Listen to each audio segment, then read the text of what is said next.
Busy day on Monday. Kenta Maeda struggles. We'll talk about that. MLB Pipeline ranks the Tigers as the number one farm system in baseball, and there is yet another way for you to watch select Tigers games this year. We'll talk about that and more all today on Locked On Tigers.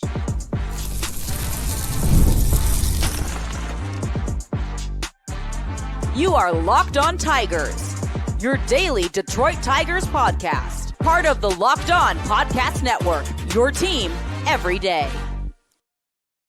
What is up, everybody? Welcome back to another edition of Locked On Tigers. I'm, of course, your host, Scott Bentley. Today is Tuesday, March 10th, Tuesday, March 11th, 2025. Thank you so much for making Locked On Tigers your first listen every single day. We are free and available wherever you get your podcasts,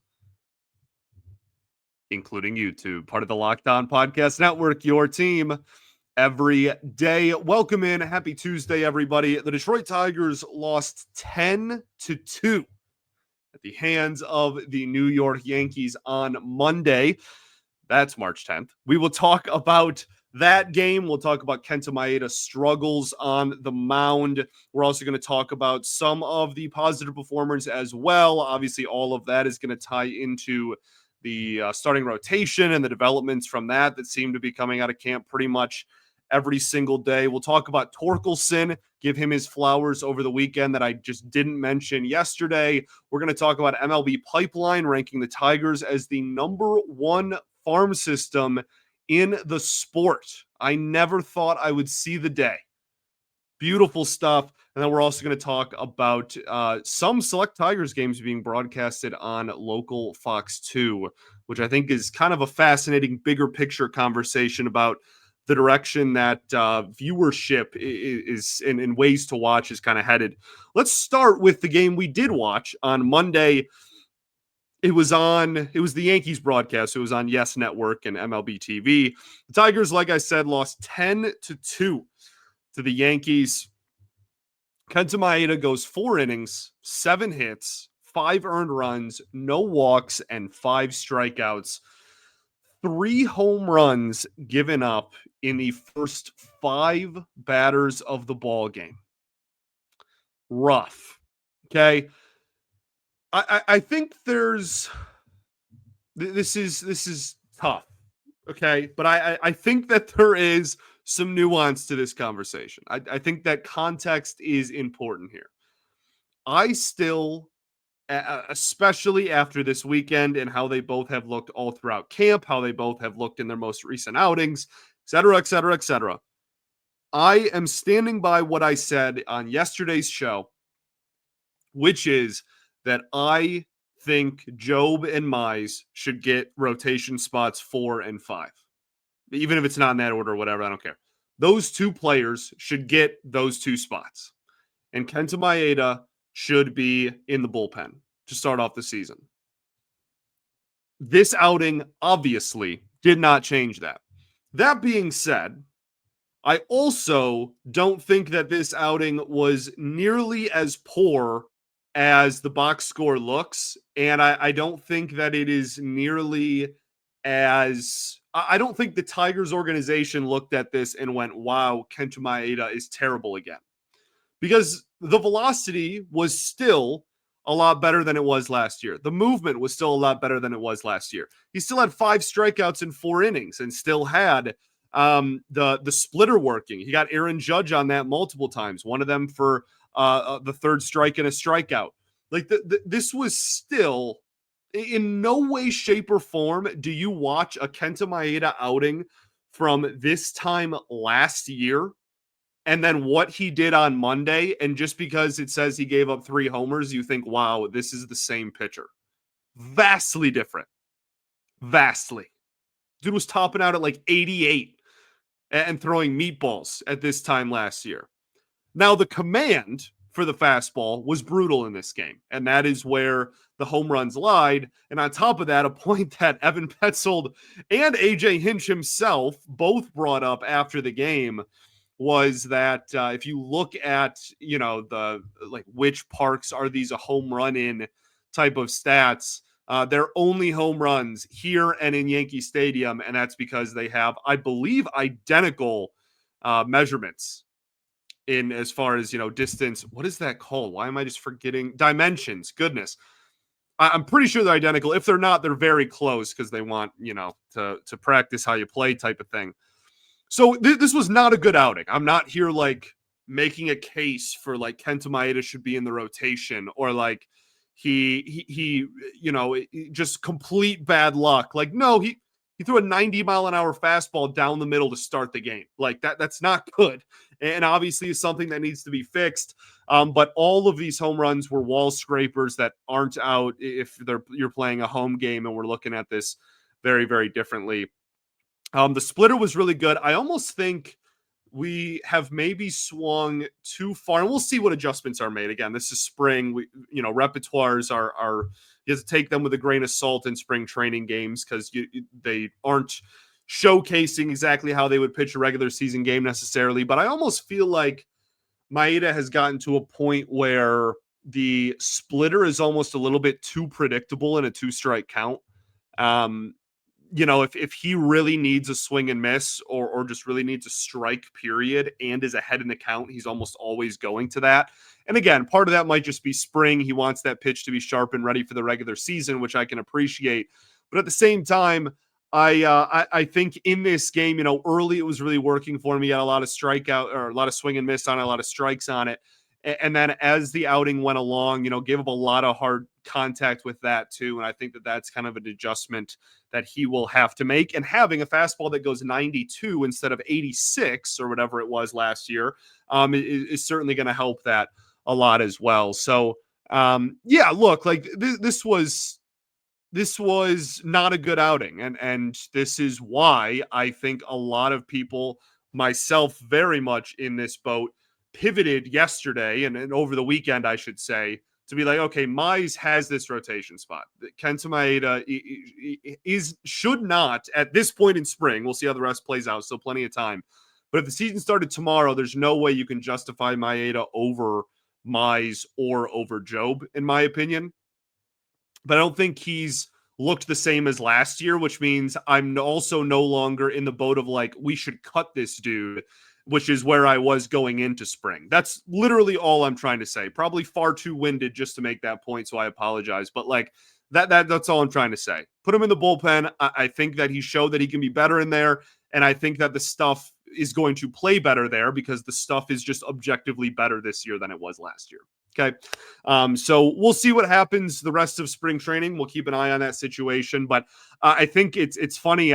My initial, well, not my initial, but one of my predictions early in spring was that Job, Mize, and Maeda were all going to make the team, but that Mize was, or that Maeda was going to find a way into the starting rotation.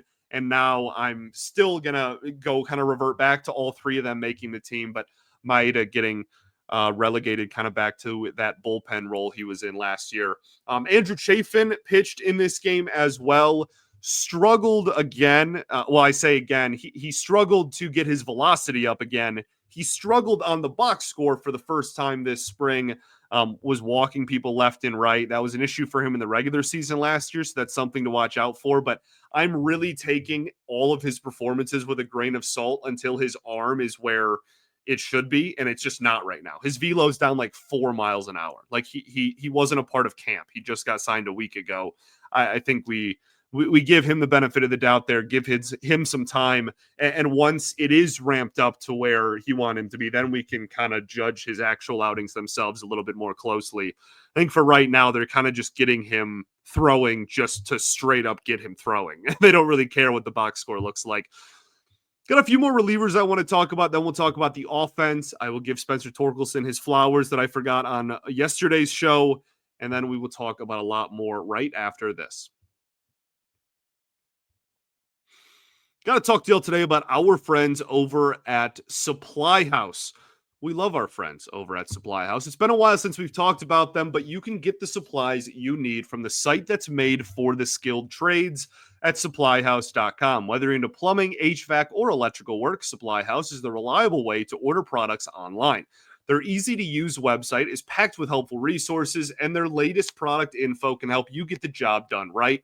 Plus, with a complete inventory of over 200,000 parts from 400 plus top brands, you'll find exactly what you need delivered fast from coast to coast. So if you need help with an order, Supply House offers expert support and industry-leading service as well, so you'll always talk to a real person every time. And for trade pros that are looking for that extra edge, their free Trademaster program offers exclusive perks like a deducted phone line, dedicated phone line, free shipping, and discounts on every order. There's thousands of skilled professionals already taking advantage, and it is now your turn. So join the Trademaster program today at supplyhouse.com/TM and start ordering plumbing, HVAC, and electrical supplies with just a few clicks. Plus, use promo code SH5 for 5% off of your first order. That's SH5, if I can speak, for 5% off at supplyhouse.com. All right, everybody, welcome back here.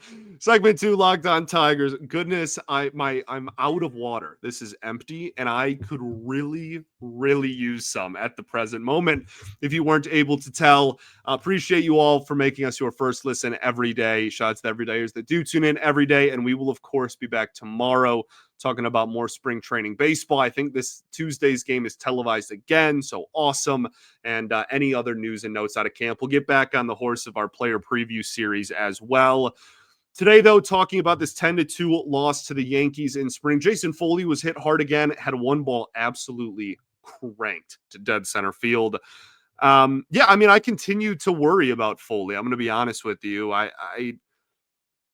He was just a guy that when he was at his best, never got hit hard in the air. Ever.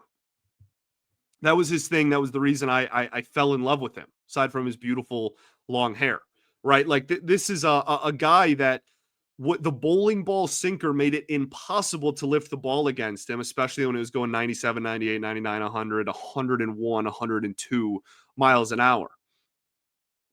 He went one year where he didn't give up a home run until like August. I think that was 2 seasons ago, 2023. So like, yeah, like I know it's spring. We're going to, just like we're trying not to overreact to the good, not going to overreact to the bad either. But, you know, this is something that I think has kind of been brewing since last season. And this spring has not made me pivot from that stance, I guess. Hasn't made me completely go off the deep end and think that he's gotten way worse either. But my opinion has not changed from the worry I had down the stretch with Foley a year ago. So we'll keep an eye on that, and we'll see if the stuff can maybe get better as spring training rolls along. Tommy Kahnle made his first spring training appearance for the Detroit Tigers against the Yankees. I wonder if that was on purpose. I have a hard time believing there was like a revenge factor in a spring training game, but at the same time, like his first game of spring had to be against New York. Like it had to be this game. I don't know. That was kind of funny to me, but either way, looks really sharp. 1 inning, 1 strikeout. That's exactly what this team is going to need out of him this year. But on the offensive side of the ball, Gleyber Torres looked really solid in this game. That's kind of where it starts and ends as far as offensive production, but spring training game at the end of the day. I do want to give the flowers that Spencer Torkelson deserves to him. That was worded weird. Look, man, like so on Friday's game, he goes 2 for 2, or 3 for 3 rather, with 2 home runs and a hard hit line drive single to left field. I just didn't mention on yesterday's show. Legitimately, I talked about it so much with other people over the weekend that I thought I talked about it on Friday's show, and it turns out that was Friday's game. So I apologize to him and all the people that were wondering where that conversation was. Obviously a great outing. There is mechanical changes there. So I do want to point that out because it is like very clearly there have been mechanical changes. And I think that one of the knocks that Torkelson got a lot last year was like he's unwilling to change, or like he's not going to make an adjustment or make a change. And I still feel like there's probably some areas that people are going to point to and think he still needs to do X, Y, and Z, whatever. Like that's the kind of scrutiny he's going to be under. He was a 1-1 pick and hasn't performed, but like there is a change. So like I know I talked about on this show him earlier and like the comments about not watching film or anything like that, and how he wasn't gonna do this that in the third. It's like there was a clear difference. Now, I'm not saying that one small adjustment is going to be, single-handedly turn him into a 40 home run hitter either. Like there is still a lot more that I would like to see out of him, and a lot more adjustments that I would like to see specifically with the swing out of him before I am, changing my big picture outlook on Spencer Torkelson. But I do want to just point out the fact that like the load and the stride are objectively different than they were a year ago. And yeah, he had a great day on Friday. Goes 0 for on Monday, but obviously fantastic performance there on Friday. I think I was almost more impressed with the single than I was the homers, just because like we've seen him run into home runs before, and we've seen him kind of get all over a baseball and crush it and send it to the moon before. But the just the base knocks and the consistency of just being able to put the ball in play has been something that's been missing out of him his entire career, outside of that 2-month stretch in 2023 in the second half. So good for him. And I really think that this competition for opening day roster spots, I really do think that last spot on the bench is kind of just coming down to Torkelson versus Malloy, because I don't think they're going to carry both of them, as we talked about on last week's roster projection show, right? I don't think they're going to carry both. I don't think they're going to carry two guys that really are first basemen. Malloy can play corner outfield, but has been brutal at it. Like, I don't think they're going to carry two, especially with Colt Keith at first base. You could argue just positionless hitters that specialize against hitting lefties. If either of them could play any position besides first base, even serviceably, then we'd be having a much different conversation. They would absolutely in a heartbeat carry both, but that's not the case. And so I think that they're probably choosing between those two guys. I've gone back and forth a lot. I think in my last two projections, I've had Malloy, just because he gives you a little bit more roster flexibility in being able to play the outfield. But again, Malloy's defense in the outfield is not going to win him an opening day job. Like at the end, like it's not good. So ultimately, this is something where if Torkelson shows legitimate signs of improvements offensively, he's going to find his way on the opening day roster again. But that is also an if. There's still almost 3 weeks left until opening day. I think Hinch said they leave for up north in 2 weeks from Monday. There's still time. There's still 2.5 weeks, I guess, until opening day. We'll see how the rest of spring training plays out. But I really think that those two are kind of going head to head on paper here. Okay. Wenceel Perez now hurt. Awesome. Super cool, because we haven't had enough injuries that are all outfielders. It looks like Parker Meadows is doing light work, not swinging yet, not throwing yet, but is doing light baseball activities. We'll see if that progresses to him being able to be ready by opening day. As far as Perez goes, it doesn't sound too serious, but I said the same thing about Parker. So I don't really know. And heck, like Parker still could not be very serious. That's been a really weird situation. So we'll see what happens. But I am hoping that Perez can get back out there. Hinch said that I really do think it sounds like Perez is going to play again in spring training, and is going to play, honestly, maybe even by like the end of this week. So I'm hoping that interpretation that I have of these quotes is correct, because the last thing this team needs is for a third outfielder to go down before opening day. I guess Vierling is kind of like third base more than outfield, but still same thing. So not the same thing. Same person. Matt Vierling's awesome and plays everywhere. The Tigers are getting 10 games on local Fox 2. It looks like the Red Wings will from here until the end of the regular season as well. Illich Holdings Co. They made a deal with Fox 2 to air some of his team's games, obviously. I think that there's kind of a bigger picture conversation in regards to the future of watching baseball games. So we'll talk about that and MLB Pipeline ranking the Tigers as the best farm system in baseball right after this. All right, everybody, got to talk to you all today about our friends over at FanDuel. March Madness is here, and FanDuel is giving you a chance to get in on the action like never before. Right now, new customers can get $200 in bonus bets if your first $5 bet wins. That's 200 extra bucks to use on everything from buzzer beaters to Cinderella stories and even who is cutting down the nets. I've got my eye on a few underdogs this year. My roommate and I are absolutely locked in to all of the really small, like NCAA basketball conferences that only have one representative make the tournament. We've been watching all of them. Okay. I already got my teams picked out, and FanDuel is making it easy to back them with spreads, totals, and game props. With tournament games happening almost every day, there's always something exciting to bet on. The FanDuel app is also easy to use, so when I win, I get paid instantly. There's no waiting around. Visit FanDuel.com to get in on the action of college hoops all tournament long.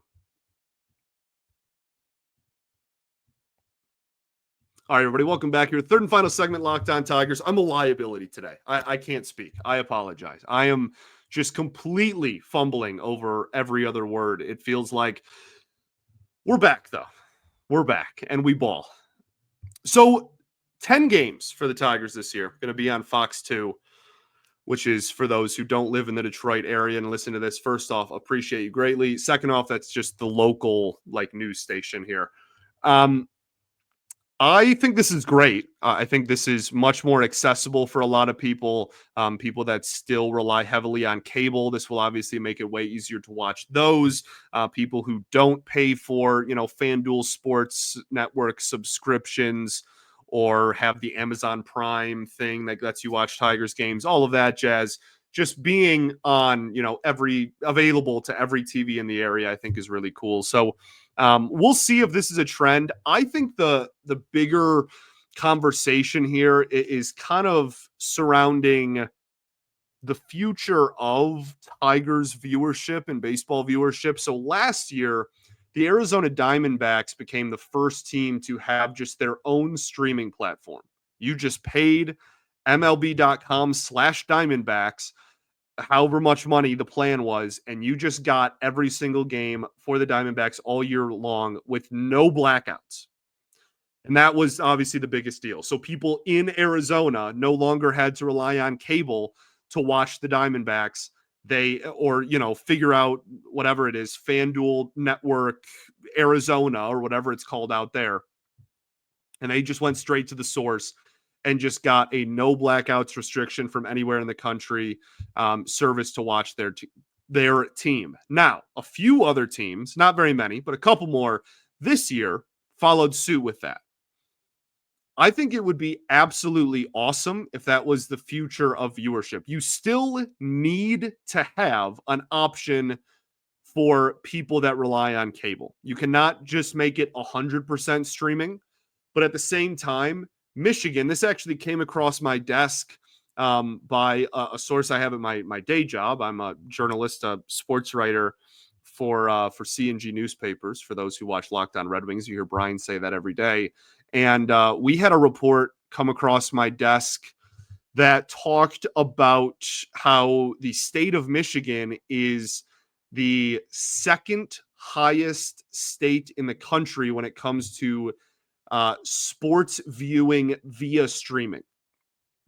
So this is clearly a market that is very, very, I don't want to say untapped because they're streaming everywhere. That's obviously not the right word, but there is a market here, I guess is what I'm trying to say. And the foundation is kind of already laid to really take a step forward with this. I think, and this has been something that's been talked about for years now, and neither side has seemingly pulled the trigger on it, but I really think it's coming. I genuinely think the next step for this is for Illich and Gores to sit down, have a ginger ale, and come to an agreement on a Detroit sports network. The Lions would be awesome if you get them on here. You don't really have to worry about that though. Like every single Lions game is on, local cable TV, is on local Fox. So like that's why like the Lions aren't a part of the FanDuel Sports Network package either, right? Like that they're their own thing.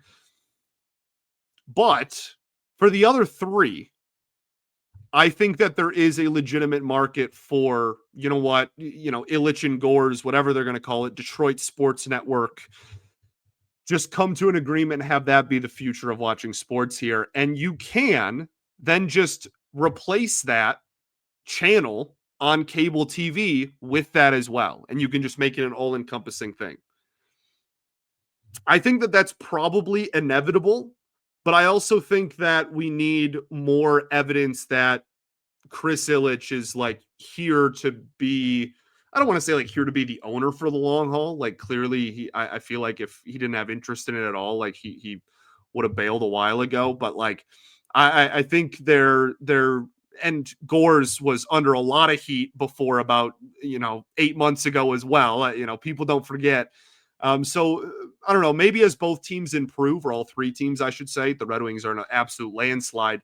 But as those three teams maybe improve and become more competitive, maybe that's something we see down the road. But I think we are close to the end of regional cable packages. I think we're close to the end of like, they used to have like Fox Sports Northwest, and like FanDuel Sports Network Pacific and Bally, New England, and like all of these like regional. I think that those days are close to over, and I think that that's kind of the next step. So the local channels thing, I hope that is something that continues to make it more accessible to everybody and just makes it easier to view, because I think that's good for our beautiful sport here. But I think that the next step is probably inevitably a Detroit-based network. We'll end on just talking about the Tigers are ranked as the number one farm system in baseball, according to MLB Pipeline. That is absolutely awesome. It's not too often that you have a team that is in the postseason and ranks super highly in farm system rankings. Usually it's kind of not always. The Dodgers are obviously a clear exception to that. The Rays are pretty clearly an exception to that. There are plenty of teams that are healthy and good all around, but I would say the majority of times you see really good teams toward the bottom of those rankings and really bad teams toward the top, because they're getting high draft picks and highly regarded prospects and trading assets for young players, et cetera, et cetera. So to see a team like the Tigers that has not spent a lot of money, able to, and it took a miracle run. We'll talk as we get closer to opening day about like whether the Tigers are, that's a sustainable thing and what I expect out of the Tigers this year. But at a very simplistic, layman viewpoint, it is just really nice to see this team is playing competitive baseball at the major league level and has reinforcements coming. And I think that is a beautiful thing that should be celebrated.